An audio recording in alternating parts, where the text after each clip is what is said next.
Thanks everyone for coming out on this incredibly wet evening. Really appreciate it. I might actually stand up, I think. So, as a sort of mid-career artist and photographer, I never know quite how to sort of hang that balance. Am I a jobbing photographer or am I an artist? I try and sort of zigzag between the two things. But as a mid-career creative, to have the opportunity to do a monograph like this has been fantastic, and my time working in Sunderland has kind of fueled that, and working with the Northern Gallery for Contemporary Art and the North East Photography Network has been really critical in that. Alistair and I wanted to do an exhibition with we wanted to do the exhibition that is on downstairs, and it became apparent that with this brilliant German publisher, Kerber, that there was going to be an opportunity to do more than an exhibition catalogue. And I've worked over the years, everything I do, I try and collaborate with other people. I think often as artists or as photographers, there's a myth that we work autonomously and we somehow have, tap into some creative ether and out comes creative work, which I think largely is not true. It's through collaboration and feeding off other people's disciplines and knowledge that artists produce interesting work.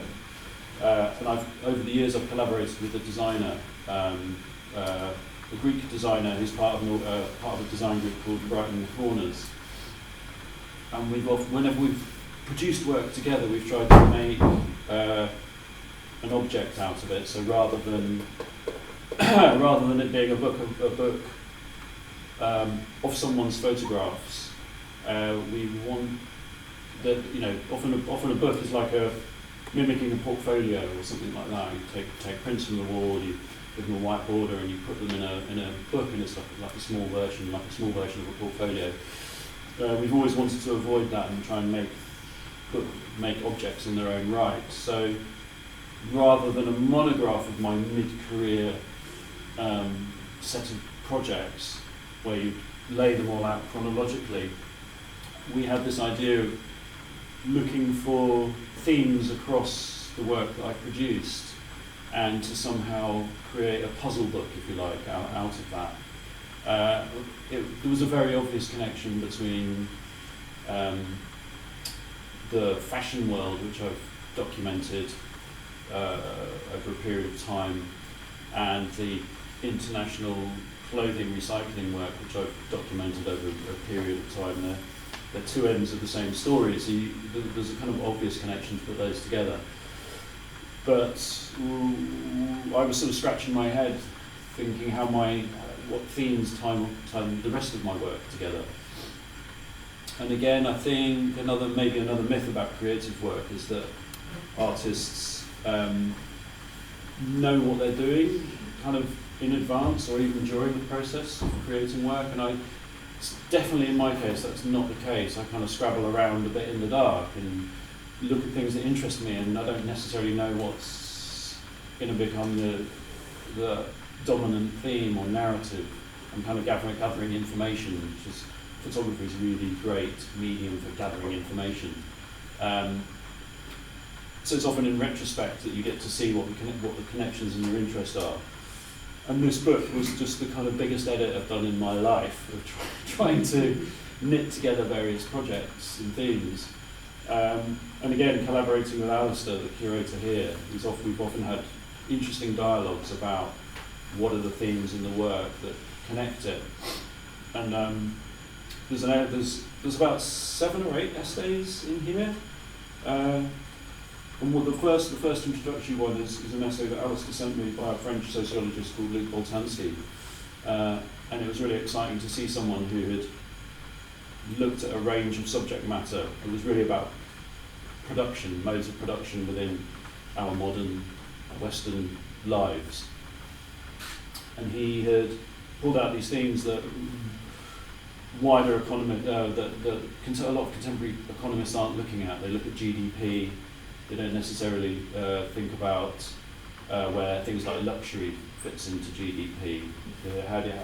adding value through luxury or adding value through heritage. So all these other themes that the sociologists were looking at. And that gave us a brilliant kind of framework for this book. I wanted to make something that would make people work. So there's juxtapositions across the different projects in here that you can draw your own connections across these different projects. You can find out what various authors, some of whom I've collaborated with over the years, what they say about the projects, either about an individual project or about the collective projects. And then there's even things like a kind of an index. This is something you never see in a photography book, weirdly. I think I could only find one photography book that had an actual index in it. You're somehow supposed to just get all the information you need from looking at the pictures. Whereas this is a sort of a reference, a source of reference material, and so it's a way into the book. So you could look for a subject you're interested in, or just scan through the index and then find your way into this cryptic body of work through that. There's even a caption list that kind of allows you to tie the projects back together. So Billy and I had tried to make this kind of a puzzle book, something that would make people work, but that would also yield information if you work with it. I've collaborated with social scientists a lot over the years, so for me, this book is it's not just a book about photography. It's a book very much about the subjects that are in there and how they knit together in the kind of wider social science world, and this sort of intractable problem we have at the moment of how do we make our society more sustainable. Whenever we sort of attach ourselves to a possible solution, we find it's invariably connected to a problem somewhere else. We have this kind of web-like problem of trying to lower our carbon footprints, etc., etc. So this book doesn't offer a solution to that, but it kind of maps our current situation, if you like. I think that's probably enough, maybe for me. It's a little introduction to the book. I'm not waving it around like, Pretty loud, isn't it? Yeah, and it's called Product. The irony didn't go lost on me of the fact that I'm here producing a kind of a luxury item, which I wasn't entirely comfortable with, but as a chance to unpack my work and try and offer a gift to people. A lot of pictures. It was a chance to produce a lot of pictures. I think maybe that's enough for me for now. I'm happy to talk about the photography. Like, definitely bring all your questions out about the photography. Happy to approach it like that. Also, more importantly, is often the subject matter. So really happy to talk about the subject matter. And then it'll become apparent maybe the ties between myself, Mike, Naomi and Carol. Yeah, thank you. That's enough for me. Thank you, Tim. Really brilliant introduction to Product. Product's the title of the exhibition downstairs as well. It is. So I'm going to say we're going to just do this chat first, and then go downstairs and have, for those who haven't seen it, have the chance to experience the exhibition downstairs, and hopefully be able to chat and to talk more in depth about the actual photography itself. Yeah. I was really interested in what you were saying there around describing all of those decisions that were made about the book, and actually I have to admit, having spent such a long time looking at the book, I didn't notice it was an index. Yeah. Or actually I did notice, but I didn't think about it being unusual. Yeah, really. And now having that pointed out, it makes me really want to go back and see what's indexed. So there's nothing accidental in this book, and it's fantastic. It's a really rich challenge for us. Can I move on and ask Mike to introduce himself a bit more and say a few more words? So I was going to say a little bit about in terms of Tim and the book. I suppose it's worth. I mean, I was part of the sort of collaborating team on the Waste of the World around the ships and the textiles and so forth in terms of the book, which is where Tim and I first encountered each other. And part of the reason there, we were interested in collaborating with Tim because we come from the social sciences and to a large extent more widely the sort of regime of truth is about text rather than images. If you want to make a persuasive case about global recycling, you end up with charts and tables and graphs and word after word after word, rather than pictures. And so we were interested in what additional force, what additional affective qualities we could develop through photography that would let us speak differently about some of those sorts of issues. I can dress that up in fancy quotes if I want. In that sense, we were interested in the sort of thing that Rancière talks about in terms of the distribution of the sensible. What objects are allowed to be talked about in what ways by what subjects? And we wanted to try and open that up a little bit. And why? Because I think if you go through Tim's book, the three things that occurred to me in terms of it were three U's, about the unseen, the unsightly, and the uncanny. And I think we wanted to try and open up the potentialities there. And certainly in terms of the unseen, large parts of what Tim has documented are indeed the unseen bits. I like the fact that it's a fashion show without any fashion, really. But it's behind the scenes, the unseen bits of it. Similarly, in terms of what happens when you give your clothes to a charity shop, Panipat in Haryana state is not normally the first thing that comes to people's minds. The unseen worlds of waste, the unseen worlds of the ends of ships. Now, in that sense, to give you a sense of what we were trying to get at here, Tim's pictures of the demolition workers breaking down a ship, they were breaking down a ship which was probably just a little bit smaller than that one in terms of tonnage. Tim's work allowed us to speak about that process in a slightly different way than me telling you that that's probably about 3,000 tonnes of steel. You've probably got a cargo capacity of about 12,000 tonnes, but at a certain point it will become really expensive to maintain, and then people will be interested in the fact that it itself consists of 3,000 tonnes of steel, which at the current rates of around about $320 per long tonne means that someone will buy it for about $1.1 million and break it up in the South Asian subcontinent. Basically, that's what it will become worth. And we were interested in the way in which that sort of story that we could tell about what is driving the end of life of ships, why they are ending up on beaches in Chittagong, in Alang, in Gwadar, why those beaches have got contamination levels higher than the old industrial sites of the northeast after only 20 years, how we could tell that sort of story in a way that reached different ways through different registers, different aesthetics, than just that sort of dry factual vocabulary. And so I think I've been interested in the way Tim has been able to work with that, and not just on the ships, but elsewhere. And I think it's, in some ways it's playing with the, to use a very overused phrase, the order of things in some of this. And showing products as they move, as they come out of the glossy stages of being sold, as they come into different contexts, how that changes precisely the registers of value. So in ships' terms, it's moving from where they're valued in terms of what they can hold to what they're made of. I like to, the Hopeless Transport Archive reminds me very much of a book which everyone should read, absolutely everyone should read, which is A Field Guide to the Stray Shopping Carts of Northeastern America, which basically categorises all the wrecked shopping trolleys that the author could find all around the eastern seaboard of the US.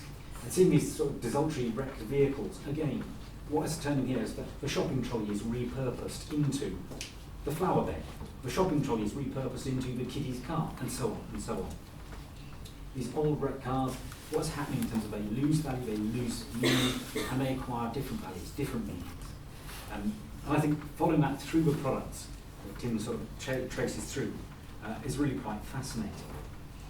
And in some ways, that's the sort of link I find there in terms of thinking about the sort of precisely the effect in tourism.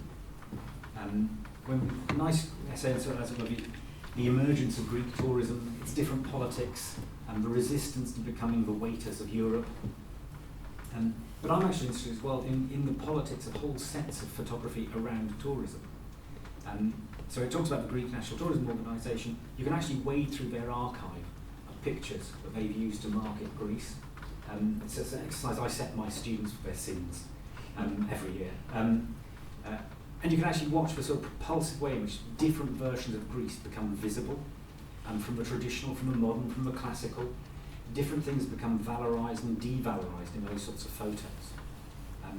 And beyond that sort of official thing, I once spent a merry time chasing around from dodgy beaches in South Asia to pretty beaches in Kefalonia, where precisely looking at the effect that something like a movie like Captain Corelli's Mandolin had in terms of refashioning an island. I do think the most telling review of that movie was that the Best Actor award should go to the landscape of the island.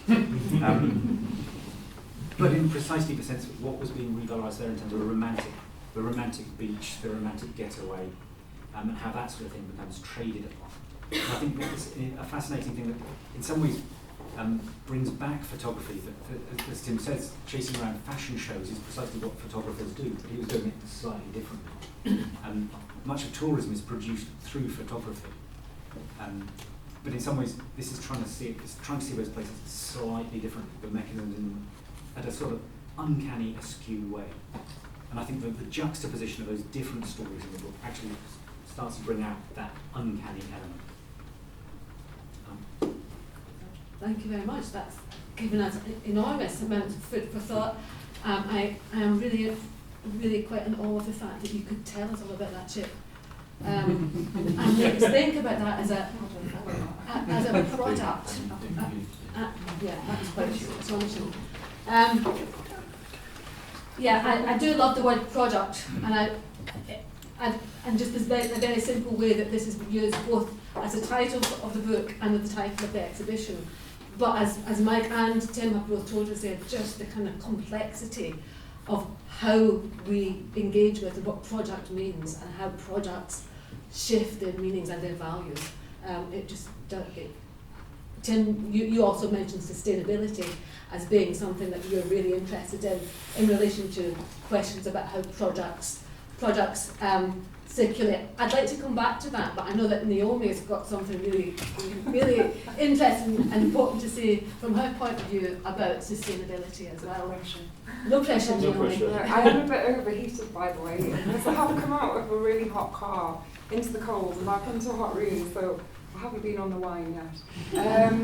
But yes, I haven't worked with Tim and Mike before. I've just met them for the first time actually tonight here. But there was an interesting link with Tim and myself. We found that although I'm a fashion lecturer and my background is the fashion industry, my first book that I wrote last year was about shipbuilding in Sunderland. So there's a bit of a ship connection going on in fashion and everything. So it's quite strange. It was almost like it was meant to be. I can't tell you anything about that ship. But what I will tell you is just, I've pretty much been in the fashion industry for 20 plus years. I was a designer for nearly 10 of those years, working predominantly sportswear. But for a couple of those years I did work for a rather large fast fashion chain, which I won't give any names, you can all guess. And it was quite interesting because it was the early noughties, and as a designer for this company, the most important thing was obviously the general public, the consumer, and how fast we were getting the products out into the stores. And for me it was just all about the creativity of what I was doing. To be honest, I didn't feel as creative as I could be, because a lot of the time for companies like that, you would go out and maybe take ideas from other products and just change a few things to get them out on the street. But what I wasn't seeing was where the garments were coming from. You were aware when they came into the studio as samples, you could see the labels with Bangladesh on whatever. But as a 20-something designer, I wasn't that interested about sort of where they came from, as long as they came to us in the form that we designed them. And then as the years passed, the Rana Plaza disaster happened in 2013. And that was really the beginning of the change for the fast fashion companies, in terms of we had to really look at what happened there. 1,300 plus people died in that disaster. And the majority worked for the company that I worked for. There was over 3,000 people working in this building as garment workers. and there was a number of different retailers, a number of different fashion companies who had workers in there, and they're still trying to get compensation and something for the families this many years on. So it started making me think more about that aspect, about the ethics of fashion, about the supply chain, and just what we could do about it, because obviously now I teach design, I teach fashion marketing, and I want my students to go out there and make a difference. The fashion industry, you know, we should really hang our heads in shame. I love the industry I work in, but we have caused a problem. So I'm at the beginning of my PhD journey to look into potentially creating a fully sustainable sportswear athleisure range that will incorporate hemp in some way. And the reason I went for hemp is kind of stems back to the shipbuilding background. It's very strange how it's all come together, but shipbuilding, the ropes are all hemp. And of course, hemp is one of the most sustainable fibres that are out there. But of course, the first thing that a lot of people think of when you say the word hemp is not fabric. And I'm sure that you can all think that what you think of it. But it is something that we really should be working on to develop going forward. I'm predominantly looking at sportswear because that's my background. But through my research so far, I found that even with the Japanese Olympics next year, the medals are going to be fully recycled from mobile phones, and the podiums are going to be made from plastic bottles. So I think we need to look at the athletes as well and what they're wearing, and creating garments that are not just sort of recycled goods, but potentially fully sustainable through fibres, through hemp, through bamboo, through whatever. So there's a long way to go. I don't think I'll change the world, but I want to make some difference in this industry because I do love it. And I think what was interesting about Tim's book is I did really look at pictures more than I read it because I'm very visual. But the pictures sort of rang true with me because obviously working as a designer in the industry, I saw the factories, I saw the waste going on, and thinking back to the fast fashion company I worked for, there was a lot of stuff thrown out. We would buy in garments to sort of get ideas from, and at the end of the month they would be offered out to employers, you know, does anyone want to take a coat away with them or whatever, and if nobody wanted it, it would just go in the bin. So it's really interesting to go from that 20-something-year-old who knew really nothing. We didn't really talk about sustainability back in the day, it was all about the ozone layer.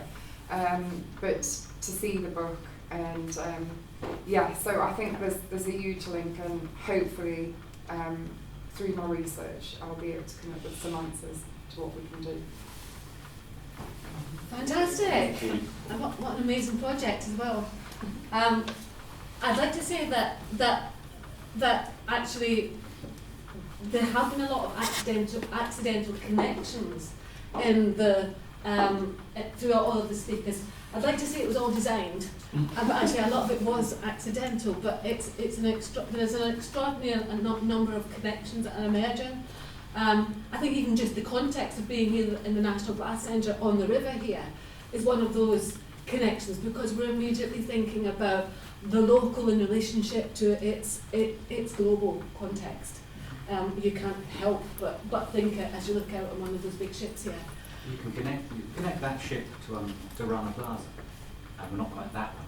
So, but when end-of-life ships get broken up in Bangladesh, the reason they're broken up in Bangladesh is not because we are sending them there, it's because the Bangladeshis are buying them for that $1 million.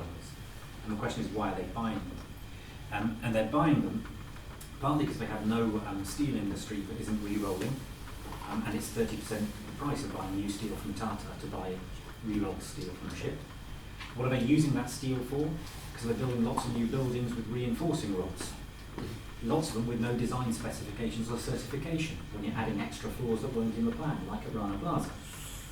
And then, if you're running lots of sewing machines, you need lots of cables, which you take off ships like that, because there's miles of electrical cable on a ship like that.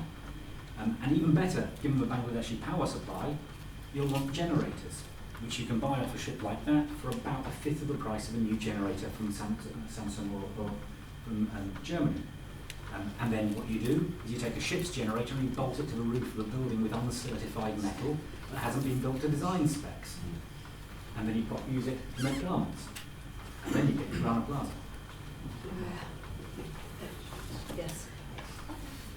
Yeah, it's quite breathtaking when you outline it like that. It's utterly breathtaking. It was the generators that actually, there was a power cut, and they turned the generators on at Rana Plaza, and that's when the building collapsed.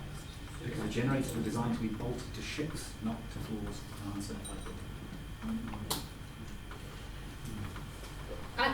I'd like to open it up to the floor, to discussion. I know we're going to soon move downstairs and actually go downstairs to the exhibition, but there's been a lot of really interesting and quite provocative and thought-provocative discussions so far. Would anybody like to raise to make an observation or to ask a question at the minute?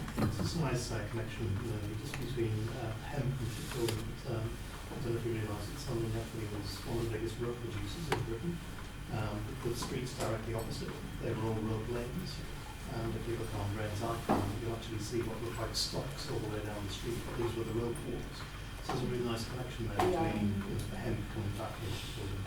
That's kind of what I thought when I was reading my book, I looked into the history and I saw those pictures and I realised and I thought, okay, rope ships and how could I turn it into, and then I did more research and it just sort of, it was the light bulb moment where I thought, okay, there's the connection.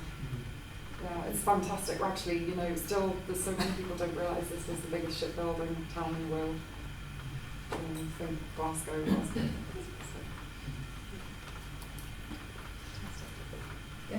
Now, a couple of things to say. You won't realise this, but you've got a photograph of one of the earliest computers in the world. I'll show you when we are downstairs. Jacquard Lou. The Jacquard Lou. Yeah. Well, I'm impressed. Thank you. I'm impressed. And has anybody done a study of holiday photos on Facebook? No, in the academic circles. I wouldn't swear to Facebook. Flickr certainly they have. I can think of a couple off the top of my head, and geotag tweets, and photo tweets. I'm not 100% sure on Facebook. Danny's been doing stuff on Facebook in general, but not holiday photos. Yeah, well, yeah. Yeah, I'm sure we can find that out for you. There's a couple of copies of the book coming round, just so you know, just so you can, if you haven't seen the book yet, there's a couple of copies coming round. Well, I'd like to just ask a question about, to take us right back to really the start of some of the things you said at the beginning, Tim, about collaboration. I wonder if you, because I think what we've got here in terms of the discussion is a very different perspectives, but actually those different perspectives are coming together in different ways and making different connections. So that kind of value of collaboration and interdisciplinary perspectives is something that we really wanted to bring into this event tonight. Can I ask you to say a little bit more about the kinds of collaborations that have been important to you as a photographer? Yeah, so I've always worked kind of across boundaries in the past. I studied in the arts, then I went off and became a musician immediately because I thought, well, I wasn't, at that point felt a little bit disillusioned by the end of my arts degree. I felt a little bit disillusioned about the kind of arts world at that time that I was moving into, and I thought, well, I can take everything I've learned in terms of creative production and transfer it from visual arts to music. Did that for a few years, and then through doing music and being involved in nightclubs and this kind of nightlife, social life world, and starting to photograph it and be a visual, look at it visually, I then found my way back into photography, and that carried through to the work I did at Fashion Week, where I was working in these kind of night time, a lot of the time quite a kind of dark social environment, using flash. So I was working across, kind of going left and right across different boundaries as a creative practitioner. And invariably I was having to start collaborating with people just if I wanted. There's a classic thing with photography where you find your way into other worlds. You know, photography is a sort of lens onto other subjects. So you find your way into these subjects, and you can either be an observer from afar, just using your camera. But I always think there's only so much research you can do yourself, or only so much you can be an expert yourself when you're actually a photographer. And actually what's more interesting is to work with other people's knowledge and potentially even help them translate their skill set into something visual. So then that's how the recycling, looking at this global recycling waste stream, that came about through knowing an anthropologist and reading her work, reading her very readable work, Lucy Norris, and her literally saying that she hadn't managed to take photographs of her work, ironically again, because a lot of it was happening in quite dark sheds in quite difficult to access parts of India. So as a skilled photographer, I was able to, once I understood a little bit about her work, I was able to go out there and initially I thought maybe I would just be documenting her work for her. I was quite happy to be a jobbing photographer and help people document their work. But then what happened is the way I started photographing her work started informing her work. So then we had this dialogue going on where she was able to reevaluate her anthropological work based on the wider context of the photography. You know, photography is really good at hoovering up more information than the author of that image could possibly imagine is going to be in there. And so Lucy, as an anthropologist, was then able to look back at the photographs they'd taken of her work and unpack new information for herself. So this kind of weird two-way dialogue started happening. And it wasn't until really after that process that I started to realise there was a bit of a pattern happening where I was definitely collaborating with people on the work. And it's taken different forms. I'm currently collaborating with essentially like a development company, a developer. We're building a big port down in the Thames Estuary. And on one hand, I'm producing imagery for them that helps them assess their environmental footprint, but also for me, I'm producing work that is a askance angle on this. And you know, I'm thinking about how do I look at a carbon footprint in a landscape as a photographer? This is something I'm thinking about at the moment. And I know what's starting to happen is that we're starting to have I'm starting to have a dialogue with this company where they're not just interested in me promoting their message, but they're starting to sort of see my work as a time-based document, like a time lapse or something. So yeah, collaborating in different ways, more than some of its parts. That is, again, really interesting. I wondered if that coming back to Mike, what you were saying about the value of photography to your discipline.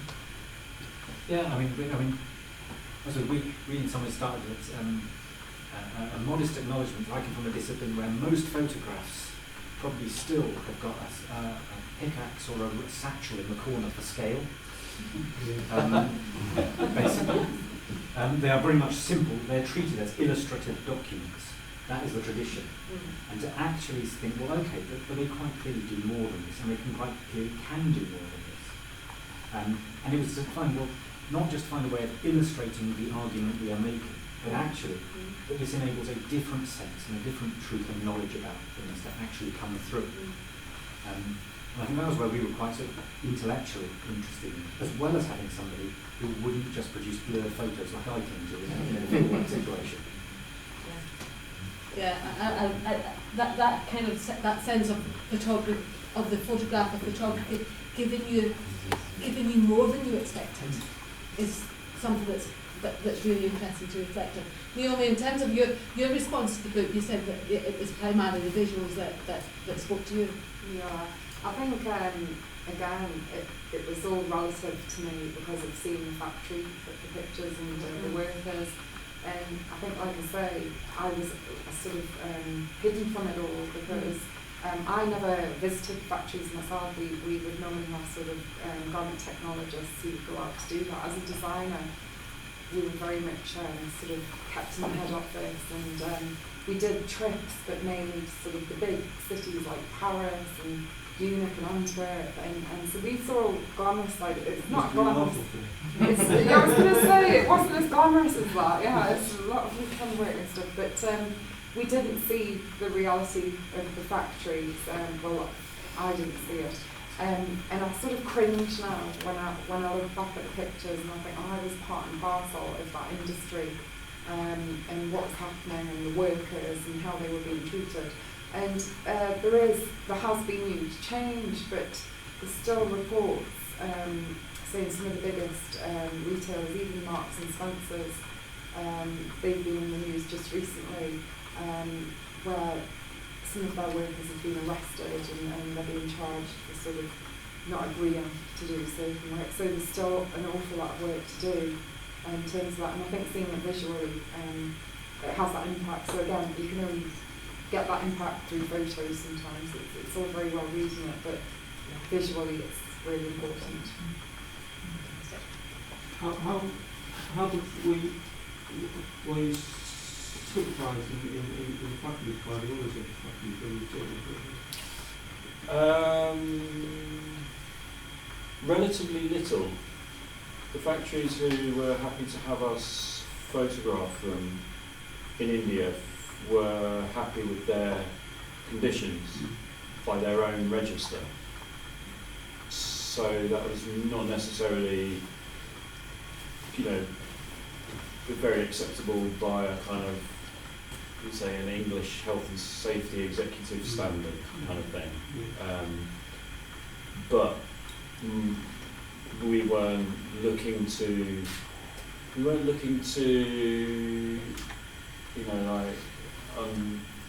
kind of dig the dirt, as it were. We were quite clear about what we were doing. Lucy's anthropological research was very sort of thorough. And she had a very clear relationship with the factory owners, so the ones who let her in, they would argue their point about, well, there's kids here because the kids are getting paid and they're getting an education in the evenings and we're looking after their accommodation, which sort of echoes what was happening here in the time of the Industrial Revolution and the mills and people, families coming off the land and into towns because they were going to get, potentially an education and a place to live as a sort of guarantee in return for wage labour. So that was fine, but actually what we would find, we'd find really sort of really dirty, dusty, problematic environments. But that was fine. Well, as well as I've seen the photographs, as well as the photographs being a record, very important. They're also, what's the word, arty as well. They are very good art as well. Can I just ask, can everyone at the back hear that question? Yeah. So arty. Yeah, the arty thing, thing. Those are great. Yeah, so it's a really slippery one. Like, on one hand I like to use different styles, if you like, of photography.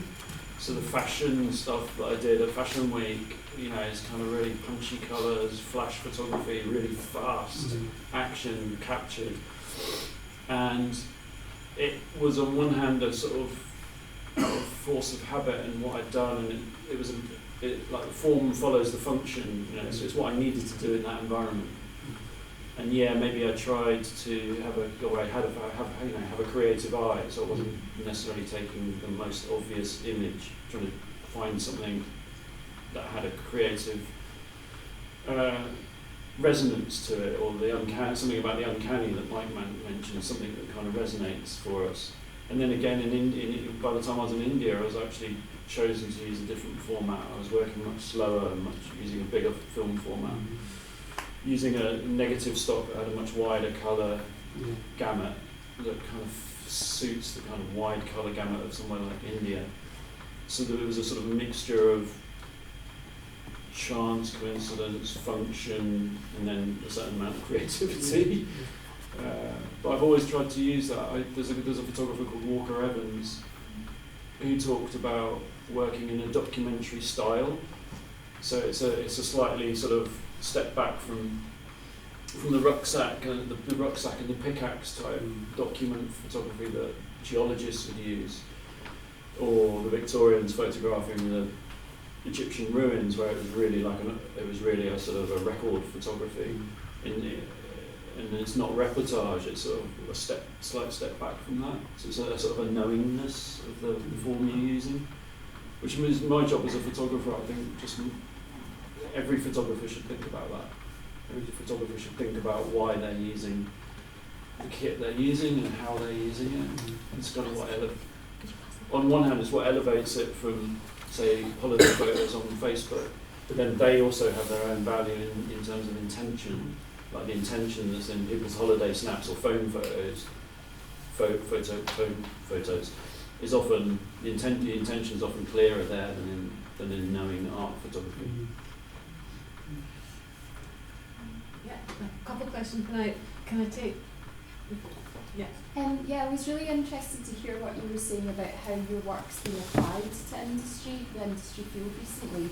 And I just wondered if there were any sort of broader networks that you're involved with that tackle those issues. Like I was thinking in particular like Citadella Arte, the Michelangelo Pistoletto Foundation, and the work that they do, where they actually have a sort of initiative to tackle the EU's 17 specified goals, and they've kind of formed a broader network of industry that's kind of committed to doing that and sharing information, but they're also working with artists to commission responses to that. But yeah, I just wondered if you were involved in any sort of broader networks that were kind of like sharing those ideas.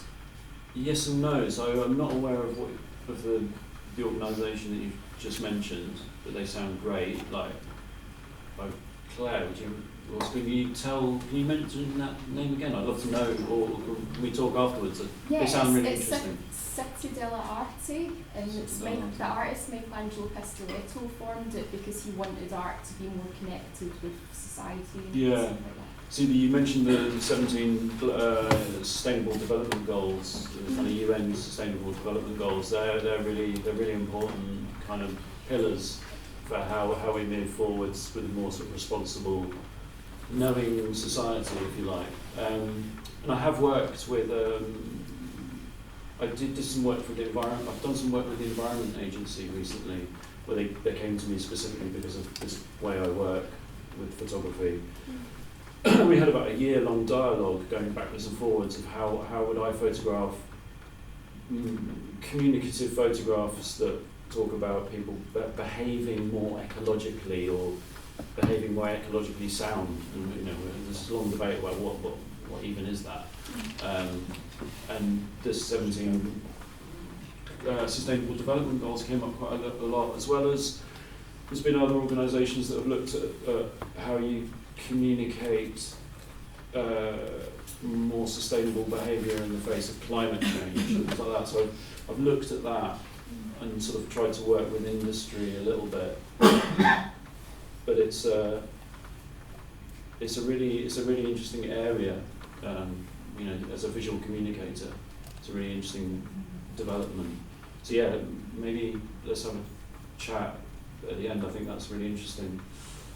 I think there's a couple more questions. And Peter, did you? Yeah, you talked about collaboration earlier on, which I acknowledge in terms of that. I just wondered if you'd had any collaboration, because with indigenous producers, indigenous photographers within the particular regions you've been, because the two subjects that have been raised tonight in terms of the fashion industry and the shipbreaking are not unique. They've been done a lot before work we actually see downstairs. Yeah. So I wondered what your position is in terms of, for example, Bangladeshi photographers who have photographed this, and on top of that also Indian photographers, Bangladeshi photographers photographing the fashion industry and retail production. What are your feelings, and what do you bring that's different to that sort of like production? And also, to go back to the beginning, what was your collaboration with them when you were working in their country? So I haven't collaborated with any local photographers, as it were. Obviously, I was collaborating with the people I met, I would work with. So often in quite a few of the photographs in India, there was a habit on the part of people I was photographing. So on one hand, I'm colonial, if you like. I'm coming, I was going to, as a Southern Englander, going to Liverpool to photograph shipbreaking, or I was kind of coming in as a sort of an outsider with an outsider's view. On the Liverpool instance, I wanted the guys who were doing the shipbreaking to represent themselves within the photography. So there was a kind of a process we went through so that they would choose how they're represented within that photography. And then in India, I found there was this real formalism that people I was photographing wanted to bring to their portraits, if you like. So if I took essentially a portrait of someone, I can't remember if there's any particular portraits in that series of 7 images downstairs. The people I was photographing wanted to represent themselves formally. So there was a real desire in India for people to be very kind of stiff, composed and looking straight at the camera, and there wasn't much of a desire to be documented informally. So first I had to kind of work out how my own relationship with that, what I thought of that as the photographer. I think if I was doing a different project, I could go over and like hand the camera over to people to do the work locally. There's an organisation called Photo Voice and other projects where they would try and hand over the photographic agency to other people, to local people, to do the work themselves. That would be a different project, and I work as an educator quite a lot, and I quite often like to get other people to do the photography. So with the Environment Agency, I did a workshop with them to get environment agency workers to up their photography skills so that they could do their own photography about sustainability around water use in this country. So it would be a kind of a different project, I suppose. I'm still, in that sense,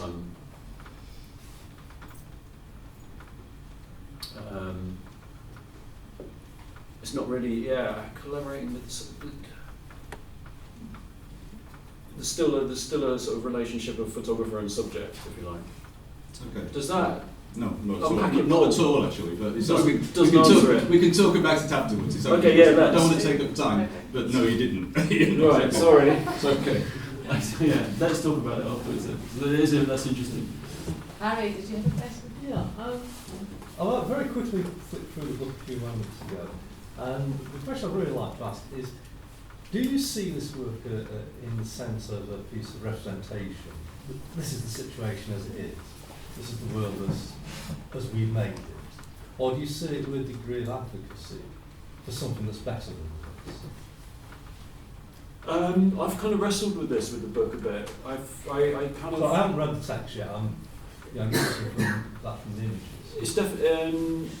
I think the text brings a lot to the book. The photographs speak for themselves to a degree, and then the text brings a lot of contextual information in. It's a massive kind of mapping exercise, if you like.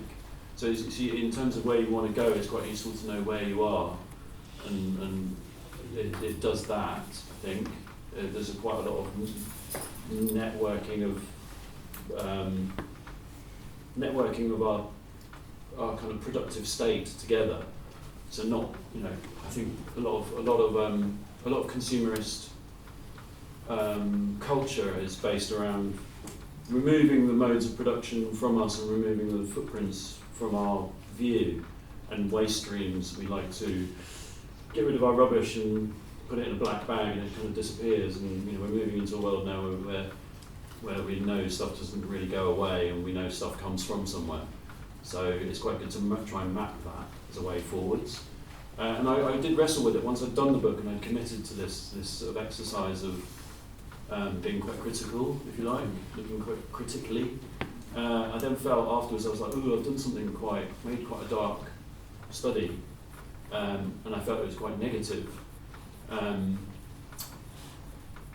But I think definitely going forwards, I want to. My practice is going to change going forwards. I think in terms of I want to work more positively. Up till now, I've done this kind of weird mapping of systems and the problems within systems, not intentionally, but that's what's happened. So there's definitely hope in some of the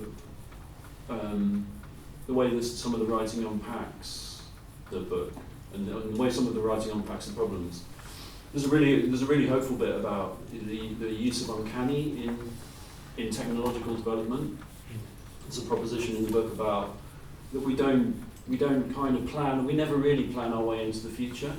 We kind of patch it together by accident or by chance, and actually to acknowledge that feels a little bit hopeful, given that we have these quite large intractable problems in front of us. And the fact that Naomi's discovering a possible solution, a possible sustainable sportswear fashion thing out of shipbuilding is a great kind of example of that sort of uncanny connection. At the moment, we effectively look at this in terms of a free market economy approach to everything. However, there's been systematised approaches, the Russian 5-year plans, the China 10-year plans, and so on and so forth, which are not so much sort of way forward. Right, I'm just interested as to whether you feel the point of the book is just telling us, well, here we are, folks, or there are directions of travel that we can consider. Because, frankly, if we're just going down a free market economy approach to this, we're not going to turn this around. And that's interesting. And I just wondered whether you felt that there was directions of travel that we should be looking at. Roughly speaking, the book isn't. It's more of a mapping exercise. I'm increasingly over time, and I've started developing projects based around serendipity and chance a bit more. And I think it's really interesting, the serendipity and chance that came out this evening with how this panel came together and sitting here in this port, pretty much in a port as a gateway from the local to the global. There's lots of interesting. If you open yourself up to serendipity and chance, you make some quite interesting connections, and that can work as a pathway forwards as well. So I don't think a purely free market approach to the future is really going to work, but you probably do need a bit of that and a bit of a 5-year plan and a bit of a 10-year plan, and you need immediate direct action as well, etc., etc. So I don't think maybe any one system is. I probably wouldn't advocate, of signposting in one direction.